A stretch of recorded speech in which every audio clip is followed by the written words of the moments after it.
Est-ce qu'on peut aller rapidement dans les Écritures? Je vais lire peut-être un texte avec vous et puis on va courir. Si tu n'as pas encore partagé, partage rapidement dans les différents groupes où c'est possible pour toi de partager sur Facebook et autres.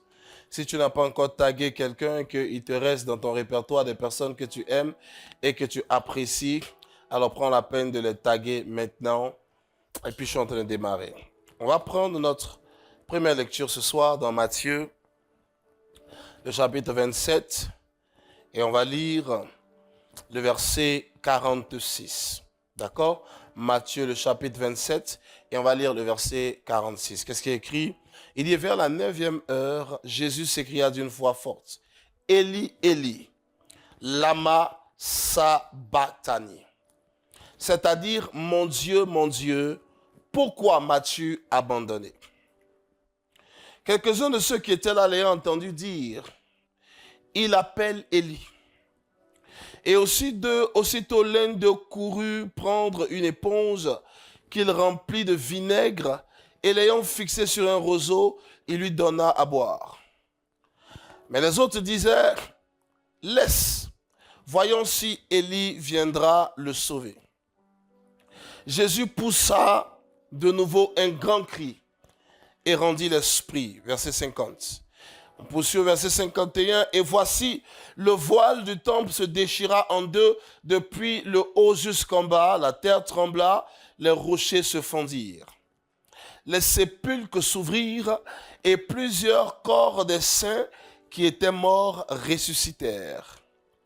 Étant sortis des sépulcres, après la résurrection de Jésus, ils entrèrent dans la ville sainte et apparurent à un grand nombre de personnes. Amen. J'aimerais parler avec vous brièvement sur un sujet que j'ai intitulé « Pourquoi m'as-tu abandonné ?»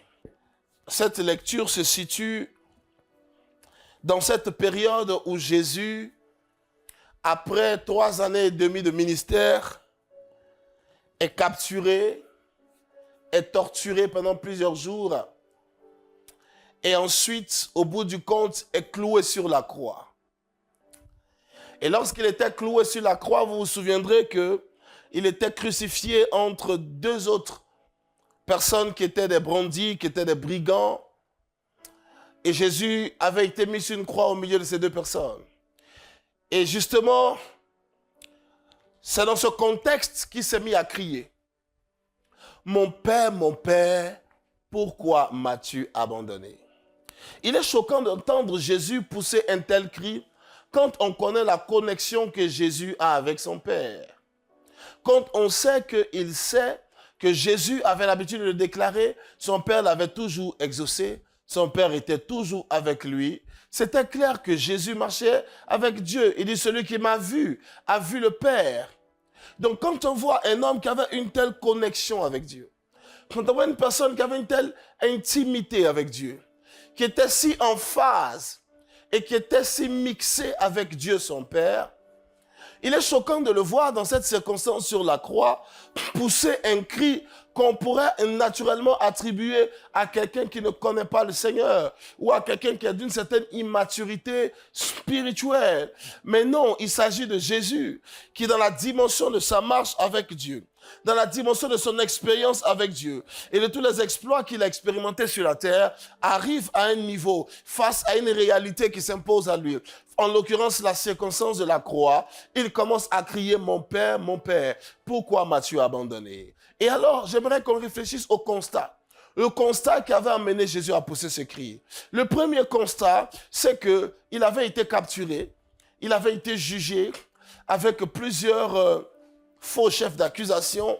Jésus avait été fouetté, il avait été emprisonné, on avait mis une couronne d'épines sur sa tête, on avait fait porter le bois et la croix sur toute l'allée centrale de Jérusalem jusqu'à ce qu'à un moment donné, il tombe et qu'un homme appelé Simon de Cyrène vient même l'aider à porter la croix jusqu'à Golgotha. Et puis finalement, il a été couché sur cette croix, il a été cloué. Des clous, des pointes ont été mis dans ses mains pour le clouer dans le bois. Ses pieds ont été cloués dans le bois. Et ensuite, on l'a suspendu sur cette croix.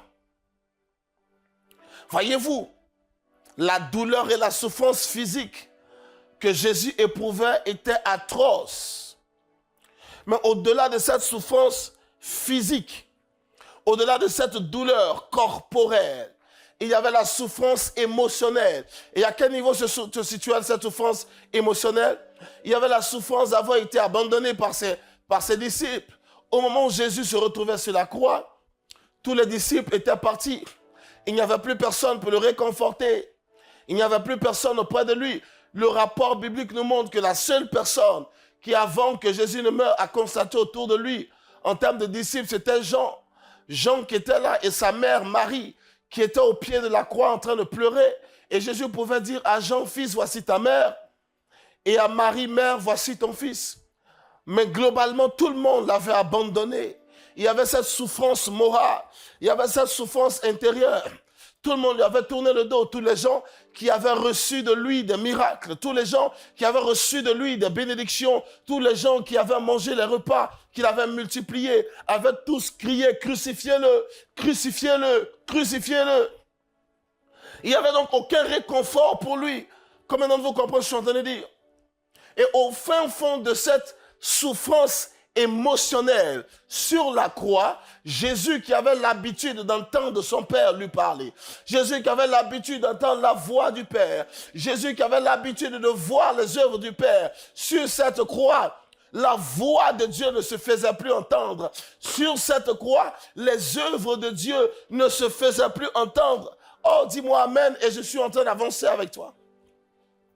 Lorsque Jésus était sur la croix, la voix du Père ne se faisait plus entendre. Lorsque Jésus était sur la croix, les œuvres du Père ne se faisaient plus voir. Alors, celui qui était déjà dans une souffrance émotionnelle à cause de l'abandon des disciples, de l'abandon du peuple pour qui jadis il avait fait énormément de bonnes choses, maintenant il ne pouvait plus entendre la voix du Père. Maintenant il ne pouvait plus voir les œuvres du Père. Et alors cette absence de la présence de la voix du Père et des œuvres du Père a fini par détruire son moral, a fini par affecter l'humain qui était en Jésus. Et en ce moment, il s'est mis à crier, mon Père, il s'est mis à crier, mon Dieu, Élie, Élie. Il dit, pourquoi m'as-tu abandonné? Il dit, pourquoi m'as-tu abandonné? Bien-aimé frère, les réalités de la vie peuvent parfois être telles que tu auras l'impression que Dieu t'a abandonné. Bien-aimé, parfois, la frustration qui perdure et qui se pérennise dans ta vie peut te donner de croire que Dieu t'a abandonné. Parfois, face aux prières qui n'ont toujours pas reçu l'exaucement que tu attendais, tu peux être tenté de penser que Dieu t'a abandonné. Face à l'absence de résultats escomptés, oh, en dépit de la multitude d'efforts engagés, tu pourrais avoir l'impression que Dieu t'a abandonné. Mais permettez-moi de vous dire ceci clairement avant d'aller plus loin dans le développement de mon message. Dieu n'abandonne personne. Dieu n'abandonne personne. Aide-moi à dire à ton frère qui est connecté, à ta sœur que tu as tagué, Dieu n'abandonne personne. Il peut sembler qu'il t'a abandonné. Les réalités peuvent te donner l'impression qu'il t'a abandonné. Mais Dieu n'abandonne personne. Pourquoi? Parce que selon sa nature, il est incapable d'abandonner quelqu'un. Écoutez-moi. Il a dit, même si une mère qui allaite son enfant peut abandonner ce dernier, il dit, moi l'Éternel, je ne t'oublierai jamais. Il dit, moi l'Éternel, je ne t'abandonnerai jamais. Cette parole vient établir clairement dans ton esprit et dans le mien que la capacité d'abandonner ne fait pas partie de la constitution de Dieu. La capacité d'abandonner ses enfants ne fait pas partie de la constitution de Dieu. Dieu n'abandonne jamais et Dieu n'abandonne personne. le temps me manquera ce soir de te parler de divers personnages dont l'histoire et le témoignage nous donneraient de croire qu'ils étaient comme abandonnés de Dieu. Mais la fin nous montre que jamais ils n'avaient été abandonnés de Dieu. Tu me diras, homme de Dieu formidable, si Dieu n'abandonne pas, pourquoi est-ce que Jésus a été livré seul à la croix? Tu me diras encore, même si Jésus était programmé d'aller à la croix, si Dieu n'abandonne pas, pourquoi est-ce que moi je me ressens abandonné? Pourquoi est-ce que depuis 5 ans, depuis 10 ans, je me ressens abandonné? Pourquoi est-ce que depuis 2 ans, après autant d'efforts et depuis des cris et des prières, je n'ai point vu Dieu à l'œuvre, je n'ai point vu Dieu travailler? Et alors si je regarde mon expérience, je peux légitimement avoir l'impression que Dieu m'a abandonné. Mais frère, j'aimerais encore déclarer, si tu es un enfant de Dieu, Dieu n'abandonne personne. Et l'Éternel ne t'a pas abandonné. Je vais t'expliquer pourquoi je dis que l'Éternel n'abandonne personne. Et que je dis que l'Éternel ne t'a pas abandonné. Comme la lecture était sur le cas de Jésus, je vais prendre le cas de Jésus pour t'expliquer maintenant. Pourquoi est-ce que parfois tu as l'impression que Dieu tourne le dos? Pourquoi est-ce que parfois tu as l'impression que Dieu te laisse seul dans le combat? Pourquoi est-ce que parfois tu as l'impression qu'il reste silencieux ou même encore sourd à ton interpellation dans la prière? J'aimerais qu'on puisse considérer la fin du sort de Jésus. Ce Jésus qui a crié sur la croix, Eli, Eli, lama sabachthani. Ce Jésus qui a crié sur la croix, mon Père, pourquoi m'as-tu abandonné? J'aimerais qu'on puisse considérer la fin de son sort. Et la fin de son sort va nous permettre de pouvoir réévaluer la déclaration du moment de Jésus sur la croix, afin de pouvoir tirer la conclusion, à savoir, avait-il vraiment été abandonné ou était-il dans une stratégie silencieuse de Dieu? Oh my God. Quand tu vas regarder Philippiens le chapitre 2, il y a quelque chose d'extraordinaire qui est expliqué. Il dira à un moment donné de Philippiens le chapitre 2, il dit, ayez en vous les sentiments qui étaient en Jésus, lequel existait en forme de Dieu, n'a point regardé sa divinité comme une proie à s'arracher, mais s'est humilié lui-même jusqu'à la mort, et même jusqu'à la mort de la croix. Ma Bible dira ensuite, à cause de cela, il a été souverainement élevé. Il a été souverainement élevé. Je vais répéter ceci. Il a été souverainement élevé. Qui a été souverainement élevé? Le Jésus qui était sur la croix. Le Jésus qui avait l'impression d'être oublié sur la croix. Le Jésus qui avait l'impression que son Père l'avait laissé tomber sur la croix. C'est Jésus qui a crié, mon Dieu, pourquoi m'as-tu abandonné? Le même Jésus, ma Bible dit, en fin de compte, après qu'il soit mort, il a été souverainement élevé et il a reçu le nom au-dessus de tout nom, nom devant lequel tout genou fléchit et toute langue confesse que Jésus est Seigneur à la gloire de Dieu le Père. Mais lorsque Jésus était sur la croix, on voyait la douleur, mais on ne percevait pas l'élévation. L'élévation était visible, mais elle était existante, mais elle n'était pas encore visible. Je vais répéter ceci. L'élévation était existante, mais elle n'était pas encore visible. Il y a des choses glorieuses que Dieu en réserve. Elles existent, mais elles ne sont pas encore visibles, parce que Dieu opère à partir de l'invisible et relâche ce qui a été conçu dans l'invisible, afin que cela prenne forme dans le naturel. Voici pourquoi Jean, le chapitre 1 dira, au commencement était la parole était avec Dieu, la parole était Dieu. Toutes choses ont été faites par elle, et rien de ce qui a été fait sans elle. Il dit, cette parole, plus tard est venue, habitait parmi les hommes, mais les hommes ne l'ont pas reçu. Mais pourquoi elle est venue habiter parmi les hommes? Il dit parce que cette parole a été faite chair. Ce qui veut dire que initialement la parole n'est pas chair. Initialement la parole n'est pas physique. Initialement la parole n'est pas du domaine du palpable. Mais la parole cependant existe dans le domaine de l'impalpable, dans le domaine de l'invisible. Cette parole doit d'abord exister dans l'invisible avant de prendre forme dans le réel. Mais lorsqu'elle existe dans l'invisible, elle n'est pas opérationnelle dans le climat et dans l'environnement de notre vie de la manière dont on l'aurait espéré. Je vais répéter ceci. Elle n'est pas opérationnelle de la manière dont on l'aurait espéré. Mais ce n'est pas parce qu'elle n'opère pas de la manière dont on le souhaitait qu'elle n'est pas du tout en train d'opérer. Elle est en opération. Seulement qu'on ne la voit pas. Seulement que le canevas, que l'humain que je suis aurait souhaité, je ne le vois pas. Et comme l'homme est un être sensoriel, quand il ne voit pas, il a l'impression que rien ne se fait. Comme l'homme est un être sensoriel, quand il ne peut pas voir avec ses yeux, quand il ne peut pas sentir avec son nez, quand il ne peut pas toucher de sa main, il a l'impression qu'il n'y a rien qui se fait. Bien-aimé frère, même quand tu ne vois pas, même quand tu n'entends pas, même quand tu ne sens pas, même quand tu ne touches pas, cependant, il est en train de travailler. Quelqu'un me dit amen et je pousse plus loin. Même quand tu ne sens pas, il est en train de travailler. Même quand tu ne perçois pas, il est en train d'opérer. Parfois, le caractère imperceptible et invisible de l'opération de Dieu dans la vie de l'homme laisse l'homme croire que Dieu l'a abandonné.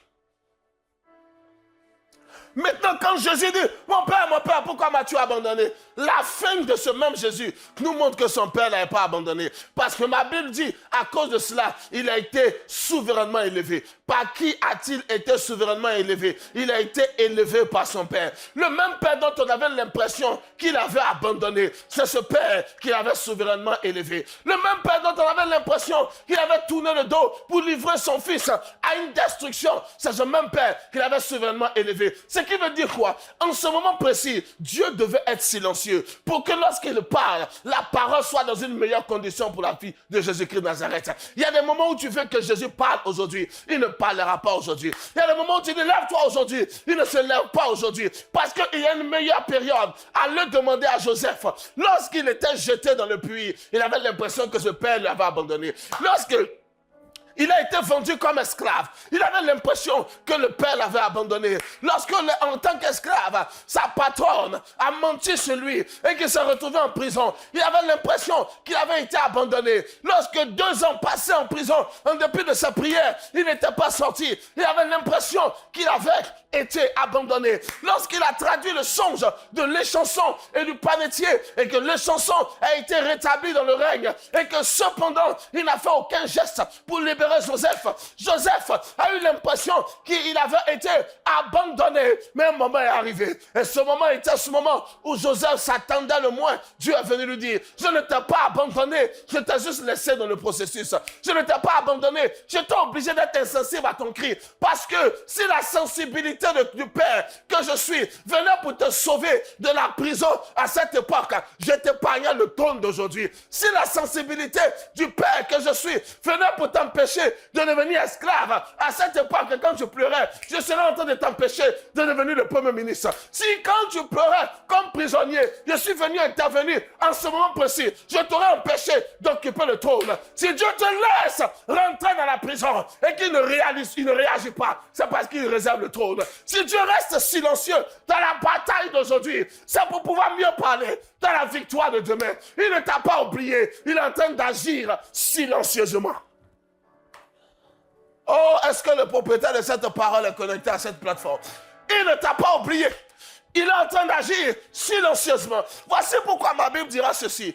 Il dit mon juste vivra par la foi. Il dit mon juste vivra comment par la foi? Parce qu'il sait que parfois l'homme est tenté de baser sa marche avec Dieu sur son ressenti, sur son expérience physique, sensorielle et palpable. Et alors quand quelqu'un dit Dieu est bon, c'est parce qu'il y a l'argent dans sa poche. Et lorsque l'argent est fini et que ça ne vient pas, il a l'impression que Dieu n'est plus bon. Quand quelqu'un dit Dieu est bon, c'est parce qu'il vient de se marier. Et lorsqu'il a un souci dans le mariage, il a l'impression que Dieu n'est plus bon. Ça veut dire quoi? Notre expérience de Dieu a été cristallisée par notre vécu et par notre expérimentation sensorielle. Mais Dieu est plus que notre ressenti. Je ne sais pas ce que tu ressens maintenant pendant que tu m'écoutes. Je ne sais pas ce que tu éprouves maintenant pendant que tu m'écoutes. Je ne sais pas ce que tu vis dans ta pensée, dans ton cœur, dans ton âme, dans ton corps pendant que tu vis, qui peut être négatif au point de te penser abandonner et oublier de Dieu. Mais retiens ceci et entends ma voix. L'opération de Dieu est extrasensorielle. Dieu n'est pas limité dans le sens de l'homme. Dieu n'est pas limité dans le sens de l'homme. Même quand tu ne sens pas, Dieu est en train de travailler. Oh my God, my God, my God. Shatalaba yagadisha.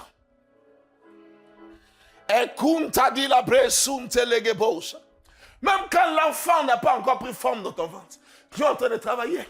Même quand la fortune n'est pas encore étalée dans tes comptes en banque, Dieu est en train de travailler. Même quand ta santé n'est pas encore au beau fixe, en dépit de multitudes de prières que tu as émises et que tu as reçues, Dieu est cependant quand même en train de travailler. L'opération de Dieu est extrasensorielle. Il y a des moments où il doit, Dieu, accepter de se taire pour que tu pleures aujourd'hui, afin que tu te réjouisses demain. Il ne peut pas donc agir en fonction de ton ressenti du moment. Voici pourquoi ma Bible dit, mon juste vivra par la foi. Parce que si tu veux vivre par ton ressenti, tu ne peux jamais être un chrétien. Si tu veux vivre par ton expérience sensorielle, tu ne peux jamais être un enfant de Dieu. Parce que parfois, Dieu va tromper tes sens. Parfois, Dieu va tromper tes sens. Parfois, Dieu va tromper tes sens. Parfois, tu auras l'impression que Dieu vient. Tu réaliseras qu'il n'est pas en train de venir sur ce chemin auquel tu l'attendais. Parfois, tu auras besoin de sentir Dieu et tu réaliseras qu'il n'y aura aucune sensation. Parce que Dieu, à un moment donné de ta maturité, tu comprendras que le mécanisme de ton fonctionnement avec lui n'est pas basé sur tes sens, mais sur ta foi. La foi ne fait pas partie des sens de l'homme. La foi ne fait pas partie des sens de l'homme.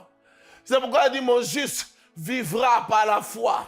Non pas les ressentir, non pas les circonstances de sa poche, non pas les réalités autour de lui. Mon juste vivra par la foi. La foi te donnera de voir Dieu, même quand rien et personne autour de toi te donne de le voir. Ta foi mettra une assurance dans ton cœur que même quand le liquide est sous tes pieds, ce liquide peut encore prendre la forme d'un solide. La foi te donnera de comprendre que même dans le ventre du poisson, tu peux encore crier à l'Éternel et Dieu peut reconstituer ton corps et te remettre sur le bord du rivage. La foi te donnera de croire que même quand toute la maladie semble affectée par le mal et que tu attends Dieu et qu'il ne semble pas encore être venu, cette foi te donnera de comprendre qu'il y a cependant de l'espoir pour toi. Un homme avait vécu cela, malade, et il était souffrant, il était mourant. Aucun traitement ne semblait avoir pu porter du résultat pour améliorer sa condition.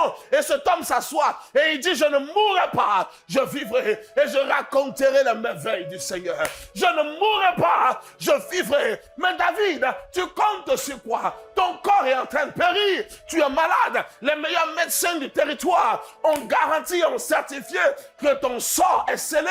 Tu vas mourir. Il dit, j'ai vu et j'ai entendu. Mais maintenant, laissez-moi déclarer, je ne mourrai pas, je vivrai et je raconterai les merveilles du Seigneur. Il dit, je ne mourrai pas, je vivrai et je raconterai les merveilles du Seigneur. Ce même homme est arrivé à une telle palier de compréhension qu'il était capable de dire que le pauvre dise, je suis riche. C'est contradictoire à sa réalité, mais ce n'est pas contradictoire à la vérité de Dieu pour la vie de cette personne. Oh oh, makututu bradi jagada bayagada.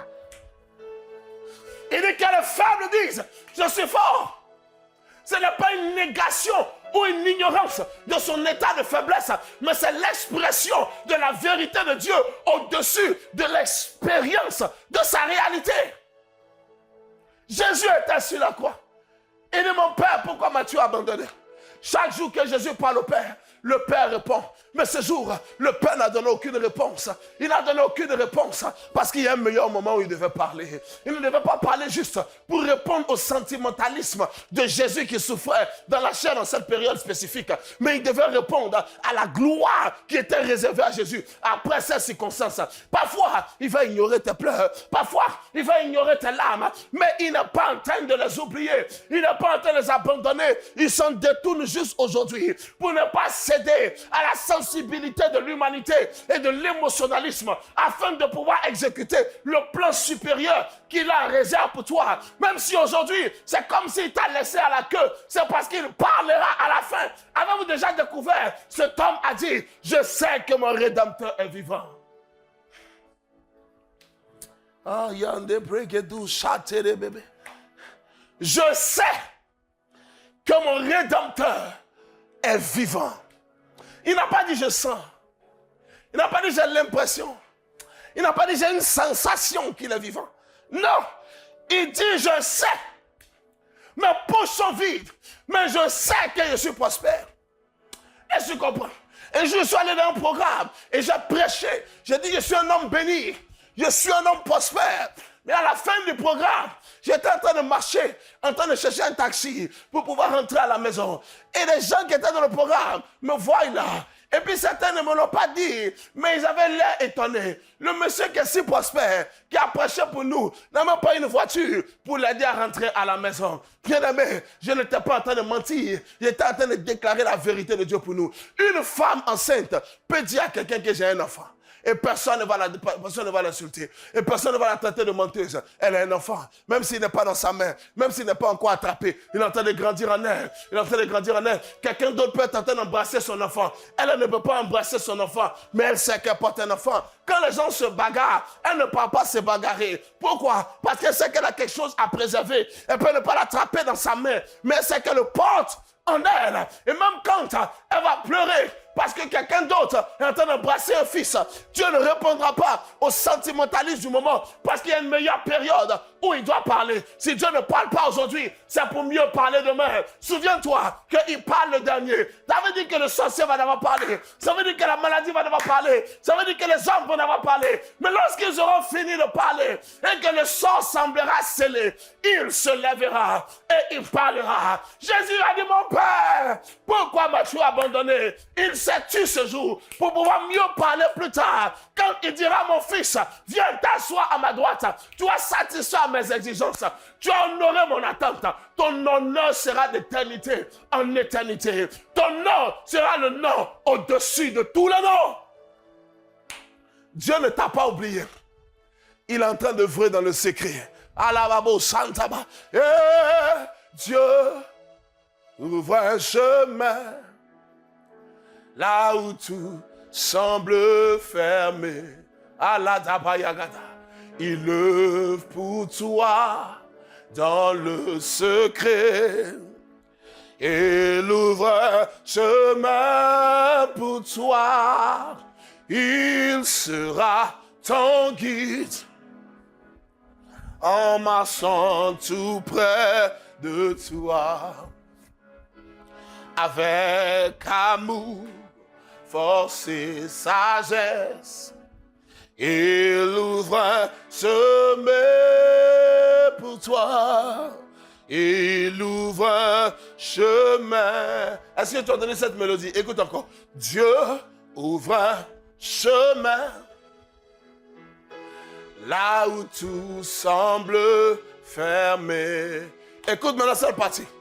Il œuvre pour toi dans le secret. Il ouvre un chemin pour toi. Il œuvre pour toi dans le secret.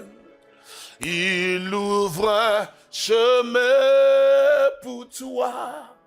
Est-ce que tu comprends ce qu'on te dit? Il est en train d'œuvrer. Il est en train de... Le même Jésus qui a 3 jours précédemment déclaré, mon Père, pourquoi m'as-tu abandonné? 3 jours plus tard, on est parti voir dans sa tombe pour embaumer son corps. Et là, des femmes découvriront un être mystérieux qui leur déclara, que venez-vous faire? Elle dit, on est venu pour embaumer le corps de notre maître. Et cet être mystérieux de leur répondre, pourquoi cherchez-vous parmi les morts celui qui est vivant? Il n'est plus ici, il n'est plus ici, il n'est plus dans la mort, il n'est plus dans la tombe. Le jour est en train d'arriver où on dira de toi, il n'est plus ici, il n'est plus dans la pauvreté, il n'est plus dans la maladie, elle n'est plus dans la stérilité, il n'est plus dans le blocage, il n'est plus dans le statu quo, il n'est plus dans l'échec, car jamais il n'avait été oublié. Un jour glorieux était préparé pour lui, un jour glorieux était préparé pour toi. Dieu n'oublie pas, non, il dit je sais que mon Rédempteur est vivant. Dieu n'oublie pas, Jésus n'avait pas été oublié, il n'avait pas été oublié. 3 jours plus tard, il est sorti, et le même Jésus a croisé Marie de Magdala dans le jardin où se trouvait sa sépulture. Et il a déclaré, alors que la femme venait le toucher, dans l'émotion de voir son maître ressuscité, il dit, ne me touche pas, je ne suis pas monté au Père. Il dit, mais je vais monter au Père. Mais si un père t'avait abandonné, comment tu peux remonter vers lui? Si ce père t'avait tourné le dos, comment tu peux remonter vers lui? Il dit, je remonte au Père. Va dire à mes amis, allez en Galilée. C'est là que vous me verrez. Quand je souffrais, c'est comme s'il m'avait abandonné. Mais il ne m'a pas abandonné. Il m'a upgradé. Il a changé mon niveau. Au travers de ce que je vivais, il a transformé ma dimension. Si Dieu se tait aujourd'hui, c'est pour mieux parler demain. Ceux qui t'ont vu pleurer te verront célébrer. Ceux qui t'ont vu baisser la tête te verront monter en grade dans la gloire et dans la célébration. Dieu n'oublie pas. Il ne t'a pas oublié. Il n'a pas oublié ton papa. Il n'a pas oublié ta mère. Il n'a pas oublié la famille. Il n'a pas oublié la carrière. Il sait que tu dois monter. Il sait que tu dois réussir. Il ne t'a pas oublié. Il ne t'a pas oublié. Il t'aime encore. Il ne t'a pas oublié. Il t'aime encore. Jésus ne t'a pas oublié. Yeah. Il ne t'a pas oublié. Jésus ne t'a pas oublié. Shalabayagada. Il ne t'a pas oublié. Balakate pele bregedesh. Oublié.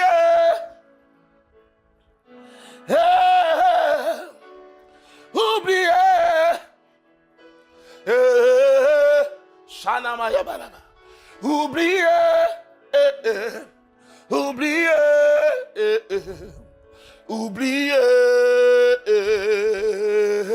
Jésus ne t'a pas oublié. Kanamaya baba. Et suite là, il ne t'a pas oublié.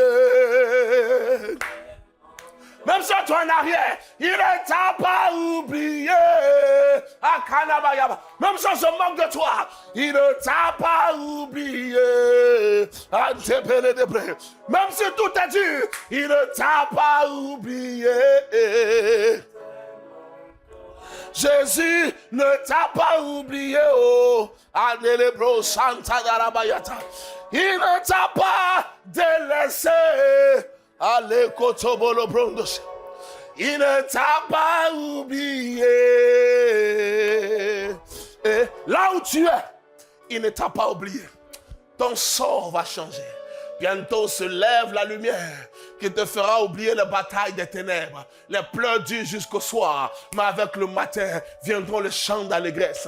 Il ne t'a pas oublié. Il œuvre parfois silencieusement. Il œuvre parfois silencieusement. La stratégie silencieuse de Dieu, c'est pour dissimuler au regard de l'adversité la gloire de ce qui est sur le point d'être manifesté. C'est pour dissimuler au regard du monde l'ingéniosité du mécanisme divin qui a été mis en branle pour glorifier ta vie, que pour te propulser comme un témoignage à la gloire de Jésus. Il ne t'a pas oublié. Je ne sais pas d'où tu me regardes, mais ça marchera pour toi. Reprends courage, relève ta tête, continue là-bas,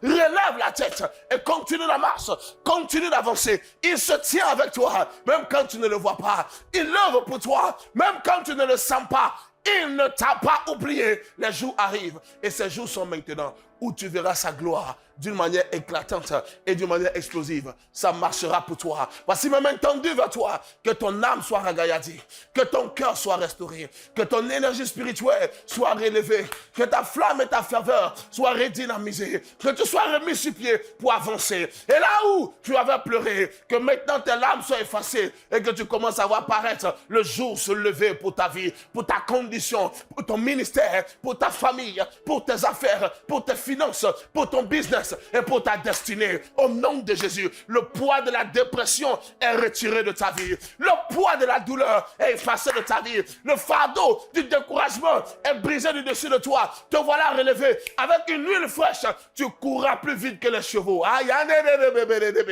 qui est-ce que je parle? Tu courras plus vite que les chevaux d'Akab. Tu courras plus vite que les chevaux d'Akab. Ma Bible dit, comment pourras-tu, si tu marches avec des piétons et que tu es vaincu, comment pourras-tu courir avec les chevaux? Si tu es en danger dans un pays en paix, comment pourras-tu être tranquille dans un territoire en guerre? Il y a plus en toi que ce que tu vois. Tu peux ne pas comprendre, mais le jour vient où ton témoignage sera supérieur à ta frustration. Et ces jours ne sont pas loin. C'est de toi qu'il s'agit. Tu courras avec les chevaux. Tu courras avec les chevaux. Peut-être que la menace de Jézabel a pu troubler ton âme et te faire t'en disparaître. Mais bien aimé, tu ne mourras pas dans la grotte. Les anges viendront te prendre et te feront connaître une ascension glorieuse dans les nuages et dans les flammes et les chevaux de feu. Il n'a pas fini. Il est méthodiquement en train de travailler. Dieu n'est pas vantard quand il travaille. Il attend de finir de travailler pour parler. Oh my God.